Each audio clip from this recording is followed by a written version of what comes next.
Hey guys, welcome back to another edition and another episode of the Motivated Mindset Podcast. And it is the brand new year. It's the 3rd of January, and I am excited to be with you because I have a term to share with you today, and it means beginning or start. And that term is called key time. K-E-Y-T-I-M-E, key time.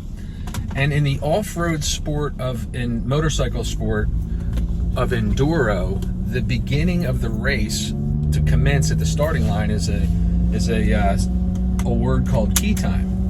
And key time to me is something that's very exciting. Back when I was a younger man, I used to compete in these grueling off-road sport, in the off-road sport of Enduro, where essentially, if you're not familiar, it's a timekeeping event, and you go through a course that's mapped out in the woods, real tight, with handlebar width woods in many cases, but all kinds of different terrain such as like rock gardens, boulders in the New England area, and then you would get down to the Maryland, Delaware area, and everything would be off camber and slimy and muddy. And then you get into southern New Jersey, and it would be all sugar sand, and so many different terrains, many different challenges. And I remember I started out as a young man in this sport, as a sea rider, as a novice, as we all do, right? You don't start out as an expert, very few people do. And a couple of my buddies and I would practice with some of the B riders or the A riders or even double A riders to try to model ourselves and our style to elevate our game so that we could have better finishes and stuff like that. So that was our goal, and we would do that.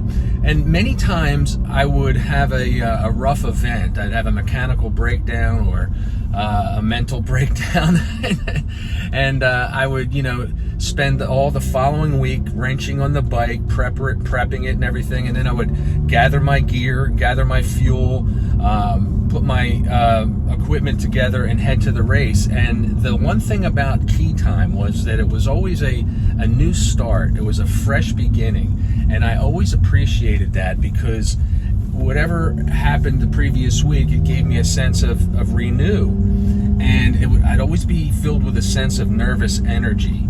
And one of the things leading up to key time in the race, I would affirm to myself 2 words in particular. One was calm. I would just reiterate the word calm, calm. And the other one was poise, to make sure that I'd collected my nerves and collected my thoughts, and that I would remained poised so that I could come off without an over-aggressive or too much energy at the start and essentially burn out.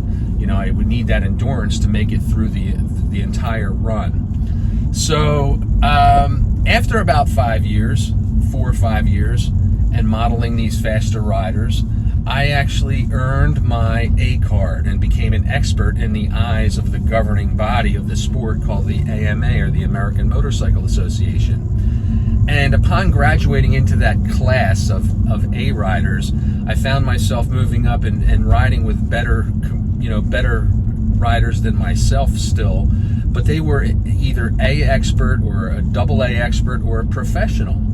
And it brings me part 2 of this short tale, is we become who we surround ourselves with, right?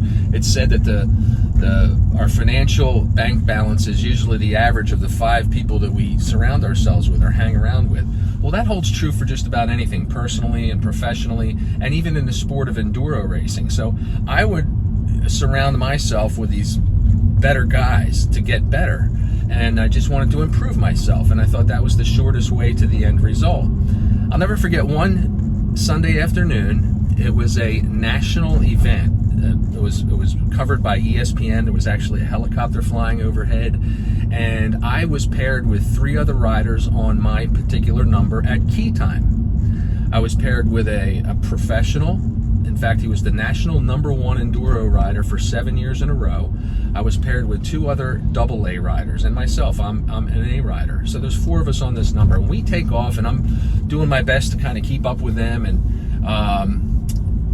thinking I got it all in the bag. I'm repeating poise and calm, and I'm using all my bandwidth to maintain a level of speed and consistency throughout the event. Well, I'll never forget, it's a timekeeping event.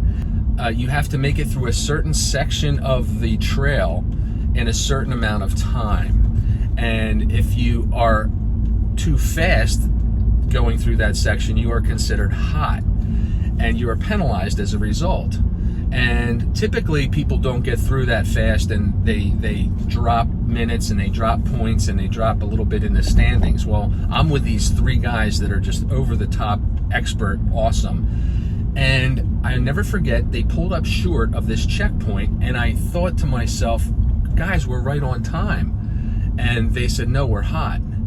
And I took it upon myself to say, well, you guys don't know what you're doing, and I'm just going to go in. Of course, I went in not knowing what I was doing, and I was hot, and I was penalized, and those guys were great. So the moral to that story is, yes, we must surround ourselves with individuals that we'd like to model ourselves after. If it's a sport or an athletic event, or if it's a particular artist, a writer, a speaker, a teacher, whomever it might be, it behooves us to surround ourselves with people that are are further along down the path, and to trust that process. So I like to think that I became the sum total of those riders. I gave up the sport shortly after turning expert because as a young father and husband, I did not want to wrap myself around a tree, and I considered the consequences of a mishap or an accident, and I smartened up and I retired. But it was a fun experience in my life. Key time always got me excited. The beginning, a new start, a new fresh opportunity to prove myself and my abilities. And I look at this new year as kind of like key time. So I am anticipating a wonderful year ahead, a healthy, wealthy, prosperous, productive, and enthusiastic new year ahead. I hope the same for you. And I also want to bear in mind, or keep the point in mind, that we do become, in great measure, of like mind of the people that we surround ourselves with, whether it be in the off-road motorcycle event called Enduro, or whether it's in our finances, in our personal life, at the gym, recreation activities, whatever it might be. So just a tip for you that I gleaned along my journey. So this episode has been brought to us by our good friends at Von Barron Motorcycle. Be sure you visit them at vonbarronmotorcycle.com for all their offerings. You'll be glad you did, and thank you, Von Barron, for sponsoring the channel. It's so greatly appreciated. And you all are so greatly appreciated. Thanks for your eyeball. Thanks for your ear. And until next time in the new year, please, folks, take good care.